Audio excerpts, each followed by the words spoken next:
भारत के उत्तराखंड राज्य के देहरादून शहर में स्थित है। ये तीर्थ स्थल बहुत पुराना और धार्मिक हिंदू स्थल है, जहाँ अनेक ऋषियों के आश्रम हैं। ऋषिकेश हिमालय का प्रवेश आधार कहा जाता है। इसे योगियों की वैश्विक राजधानी कहा जाता है। ऋषिकेश हरिद्वार से उत्तर में 25 किलोमीटर और देहरादून से 43 किलोमीटर की दूरी पर स्थित है। संस्कृत भाषा में उस नगर का नाम ऋषिकेश लिखा गया है। वेद और पुराणों में इस जगह को हिंदू धर्म में पवित्र माना जाता है। ऋषिकेश से बहती गंगा नदी नगर से गुजरते हुए समतल धरती की ओर बढ़ने लगती है। उस नगर का शांत और स्वच्छ कई विख्यात और बड़े ऋषि मुनियों का घर है। भारत देश के और पूरे विश्व के हिंदू धर्म का पवित्र स्थल है। ऋषिकेश नगर अपनी कुदरती सौंदर्यता और गंगा नदी की पवित्र धार अतुल्य और मोहक बनती है। हर साल ऋषिकेश नगर में यात्री अपने मन की शांति के लिए और ध्यान लगाने के लिए आते हैं। नीलकंठ मंदिर, लक्ष्मण झूला और वशिष्ठ गुफा जैसे पवित्र स्थल ऋषिकेश की मुख्य पहचान है। ऋषिकेश दो शब्द का मिश्रण है, ऋषिक और एश। इंद्रिया और दूसरे शब्द एश का गुरु या भगवान होता है। भारत देश की स्वतंत्रता के बाद ऋषिकेश को हिंदू धर्म का पवित्र स्थल घोषित किया और नगर की सुविधाओं के बढ़ाने की सरकार ने पूरी तरह से पूर्ण कोशिश की है। ऋषिकेश शहर को हिंदू धर्म के लोग बहुत ही पवित्र मानते हैं। पूरे भारत देश में एक यही स्थान है जिसके कारण लोगों का मन का ध्यान मोक्ष की ओर बढ़ता है। ऋषिकेश नगर कई योग संस्थानों, आश्रमों और मंदिरों के साथ शांति और ज्ञान प्राप्त करने का पवित्र प्रतीक कहा जाता है। ये जगह कुदरती और हिमालय का प्रवेश आधार है। प्राकृतिक की गोदी में ये जगह आराम करने एवं मन के तनाव को खत्म करने के हेतु अद्भुत मानी जाती है।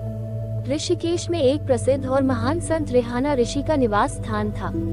उस संत ने पवित्र गंगा नदी के तट पर भगवान विष्णु की अघोर तपस्या की थी और भगवान विष्णु ने ऋषिकेश के रूप में संत रेहाना ऋषि को दर्शन दिए थे। इन्हीं कारण ही इस नगर को ऋषिकेश के नाम से जाना जाता है, ऐसी एक मान्यता प्रचलित है। दूसरा ये भी कहा जाता है कि ऋषिकेश पौराणिक केदार खंड का एक हिस्सा है। ऋषिकेश नगर के लिए कई धार्मिक कथाएं की जाती हैं। माना जाता है कि समुद्र मंथन जो देवों और दानवों के बीच हुआ, उसमें से निकला जहर शिव ने इसी जगह पर ही पिया था।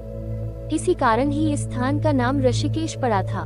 पौराणिक मान्यता अनुसार हिंदू धर्म के आदि गुरु एवं प्रसिद्ध धार्मिक गुरु शंकराचार्य के बाद 9वीं सदी में ऋषिकेश नगर में आए थे और उनके बाद इस जगह ने हिंदू धार्मिक स्थान ऋषिकेश की गिनती मुख्य रूप में अपना स्थान ले लिया था।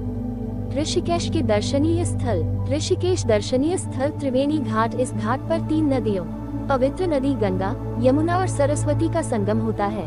गोधूली वेला में नियमित आरती का दृश्य मनमोहक कहा जाता है। इस जगह गंगा नदी दाई तरफ मुड़ जाती है। ये घाट स्नान करने का प्रमुख घाट है।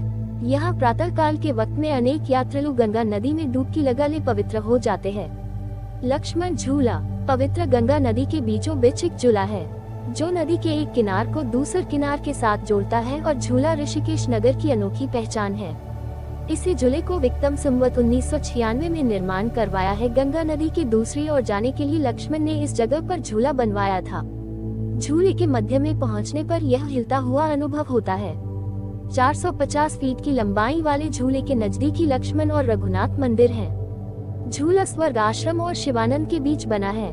इस वजह से उन्हें शिवानंद झूला के नाम से भी जाना जाता है और राम झूला भी कहा जाता है। कैलाश निकेतन मंदिर। लक्ष्मण झूले से बाहर निकलते ही थोड़ी दूरी पर ही कैलाश निकेतन मंदिर है।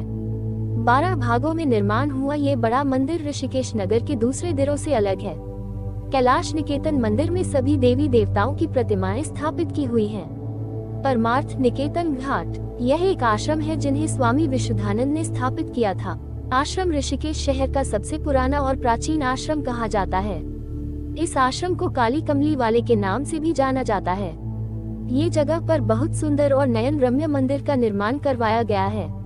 लोगों के खाने पीने के यहाँ होटल और रेस्तरां है। इस जगह पर सिर्फ और सिर्फ शाकाहारी भोजन ही मिलता है।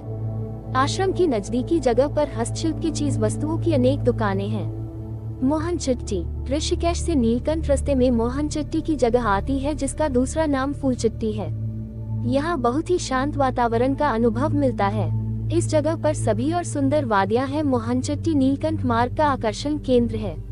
नीलकंठ महादेव मंदिर। भगवान शिव ने नीलकंठ महादेव मंदिर पर समुद्र मंथन के वक्त निकला जहर का विषपान किया था।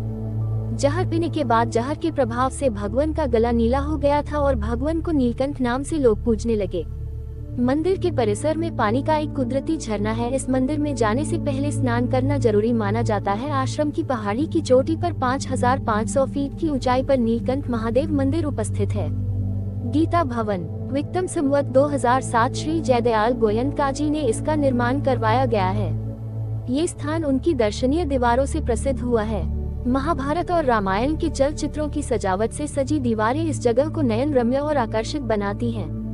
इस जगह पर गीता प्रेस गोरखपुर और आयुर्वेदिक डिस्पेंसरी की एक शाखा मौजूद है। कीर्तन और प्रवचन मंदिर की नित्य कर्म की क्रिया है। रात्रि के वक्त भक्ति संगीत का आनंद भी मिलता है सकता है। यात्रियों के रोकने के लिए इस जगह पर लाखों कमरे हैं। भरत मंदिर 12 शताब्दी में निर्माण हुई यह जगह ऋषिकेश का सबसे प्राचीन मंदिर है। गुरु शंकराचार्य ने भारत मंदिर को बनवाया था। भगवान राम के नन्हे अनुज भरत का है। मंदिर त्रिवेणी घाट के नजदीक ही ओल्ड टाउन के पास स्थित है। मंदिर का मुख्य रूप 1398 में इस मंदिर को तैमूर आक्रमण ने क्षतिग्रस्त करवा दिया था। यहाँ वर्तमान समय में संरक्षित रखा गया है। गर्भगृह के अंदर में भगवान विष्णु की आकृति की प्रतिमा है। वशिष्ठ गुफा ऋषिकेश नगर से तकरीबन 22 किलोमीटर के नजदीक 3000 वर्ष पुरानी और प्राचीन वशिष्ठ गुफा है। केदारनाथ बद्रीनाथ के रास्ते पर स्थित है। वशिष्ठ गुफा पर कई ज्यादा साधुओं को विश्राम लगते और ध्यान लगाए देखने को मिलते हैं। ये भगवान राम और बहुत से राजाओं के राजपुरोहित वशिष्ठ महाराज का मुख्य स्थान है। वशिष्ठ गुफा यात्रियों के लिए बहुत सुंदर और मशहूर जगह है। एम्स का पूरा नाम अखिल भारतीय आयुर्विज्ञान संस्थान और इंग्लिश नाम all India institute of medical science है। भारत देश के दिल्ली शहर का सबसे बड़ा हॉस्पिटल है। हॉस्पिटल का परिसर पूरे 400 मीटर क्षेत्र में फैला है। ऋषिकेश के मुख्य त्योहार योग अभ्यास में अपनी दिलचस्पी रखने वालों लोगों को प्रत्येक साल के मार्च में ऋषिकेश नगर में आयोजित होने वाला अंतर्राष्ट्रीय योग महोत्सव को जरूर देखना चाहिए। लंबे समय तक का त्योहार दुनिया में सबसे लंबा और बड़ी वार्षिक योग में से एक कहा जाता है। ऋषिकेश जाने का अच्छा समय ऋषिकेश शहर में यात्रा करने जाने का सही और ठीक वक्त मार्च और अप्रैल का है। 2 अक्टूबर और सितंबर का सही समय माना जाता है, क्योंकि उस वक्त में गर्मियों के मौसम की शुरुआत होती है। उस शहर में जुलाई और अगस्त में मानसून का महीना शुरू होता है। उसी वक्त पर राफ्टिंग भी बंद कर दी जाती है। नवंबर से फरवरी माह तक ज्यादा ठंड होती है, इसीलिए गर्म कपड़ों का पहनना और साथ लाना बहुत ही जरूरी है। मानसून के बाद का वक्त यात्रा करने के लिए सही कहा जाता है और आरामदायक भी रहता है।